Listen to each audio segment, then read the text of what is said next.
Hello बच्चों, let's read the question first. Which of the following statements is correct. हमें बताना है इनमें से कौन सी स्टेटमेंट है जो यहाँ पे करेक्ट बताई गई है. ऑप्शंस है the current interest in the manipulation of microbes, plants and animals has raised as serious ethical issues. B. One possible risk of genetic engineering is the accidental production of dangerously resistant microorganisms. C. Although risks are possible, genetic engineering appears to offer more of contribution to human welfare than threats. और D. All of the above.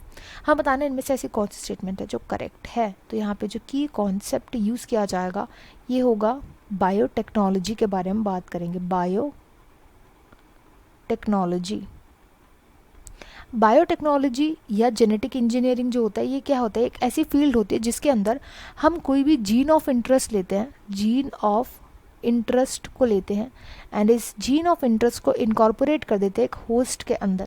इस host के अंदर ये उसके chromosome के साथ combine हो जाता है, या तो उसके साथ कंबाइन होता है या नहीं होता, एंड इस होस्ट के अंदर ये करता है मल्टीप्लाई करके वहाँ पे हमारे डिज़ायरेबल प्रोटीन या जो भी डिज़ायरेबल हमारा इफेक्ट होता है वो जनरेट करता है. एंड इसी को हम बोलते हैं जेनेटिक इंजीनियरिंग भी. ये प्रोसेस तो 3-4 स्टेप्स में दिखाया गया, बट इसमें कई सारे प्रोसेसेस यूज़ करे जाते हैं. बहुत सारे इसमें स्टेप्स होते हैं जो बहुत ही बारीक होते हैं, जिनको बहुत ही ज़्यादा प्रिसाइशन के साथ किया जाना चाहिए, वरना बहुत चीज़ें गलत हो सकती हैं. अब यहाँ पे जो फर्स्ट स्टेटमेंट है वो बोल रहा है कि जो करंट इंटरेस्ट है, बहुत इंटरेस्ट है आजकल किस किस के साथ, हम माइक्रोब्स, प्लांट्स, एनिमल्स, सबके जेनेटिक्स जो इनका जो सब जीन होता है इन सबके साथ आजकल एक्सपेरिमेंट चल रहा है, बट इसकी वजह से सीरियस एथिकल इश्यूज भी आ रहे हैं. तो आप खुद देखो कि अगर हम किसी ऑर्गेनिज्म के जो उसका जो अपना क्रोमोसोम है, अगर हम उसके साथ छेड़खानी कर रहे हैं, क्रोमोसोम पे रिसर्च, चाहे हम रिसर्च वर्क कर रहे हैं, और इसके अंदर अगर कोई भी म्यूटेशन आ गई और इस म्यूटेशन की वजह से वो इतना खतरनाक हो गया, बहुत ज़्यादा डेंजरस बन गया कि वो कंट्रोल में ना रहा, इसकी वजह से कोई भी सिचुएशन, पेंडेमिक सिचुएशन भी आ सकती है. इसलिए बहुत इंपॉर्टेंट होता है कि हम जो भी रिसर्च वर्क कर रहे हैं वो बहुत एथिकल इश्यूज जो भी होते हैं उन सबके अंडर करें. इसलिए जब भी आप देखेंगे कि ऐसी जो भी रिसर्चेस चलते हैं वो हमेशा स्पेशल लैब्स में की जाती है, गवर्नमेंट से परमिशन लेकर के की जाती है. बिना गवर्नमेंट की परमिशन के ऐसे कोई भी रिसर्च अगर करेगा तो वो इलीगल मानी जाती है.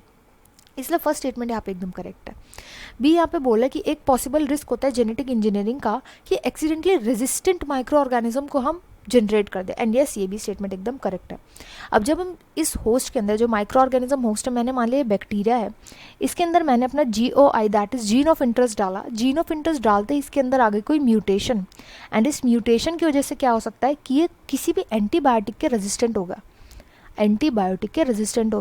इसके रेजिस्टेंट होते ही क्या होगा कि जिस एंटीबायोटिक के थ्रू हम इसका क्योर करते थे, अब इसका वो क्योर अवेलेबल नहीं है, और नया क्योर आने में पता नहीं कितना टाइम लग सकता है. तो कितनी ज़्यादा बर्बादी ये बैक्टीरिया मचा सकता है अपने जो भी इसकी बीमारी होगी, जो भी बीमारी है कॉज करेगा. तो ये तो बिल्कुल सही बात है कि जेनेटिक इंजीनियरिंग में इसका भी रिस्क होता है. बिल्कुल करेक्ट स्टेटमेंट है. नेक्स्ट में बोला गया है सी में कि ऑल्दो रिस्क होते हैं बट स्टिल जेनेटिक इंजीनियरिंग ने ह्यूमन वेलफेयर के लिए बहुत काम किया, एंड ये भी एकदम करेक्ट स्टेटमेंट है. जैसे अगर हम बात करें वैक्सीन्स की, वैक्सीन्स भी हमें जेनेटिक इंजीनियरिंग से मिली है. जीन थेरेपी भी हमें जेनेटिक इंजीनियरिंग की वजह से ही मिली है, बायोटेक्नोलॉजी की वजह से ही मिली है. इसके बाद आता है ह्यूमुलिन जैसी मेडिसिन जो हो गई, ये सब भी हमें इसी की वजह से मिले. तो जेनेटिक इंजीनियरिंग में ऑल्दो बहुत ज़्यादा रिस्क भी है, बट ह्यूमन वेलफेयर के लिए भी इट इज़ वेरी इंपॉर्टेंट कि हम प्रॉपर सेट गाइडलाइंस के अंदर, जो गाइडलाइंस सेट होती है बायोटेक्नोलॉजी, जेनेटिक इंजीनियरिंग में, उनको फॉलो करते हुए अपने सारे एक्सपेरिमेंट्स कैरी आउट करें और उनका बिल्कुल अच्छे से उनको फॉलो करें.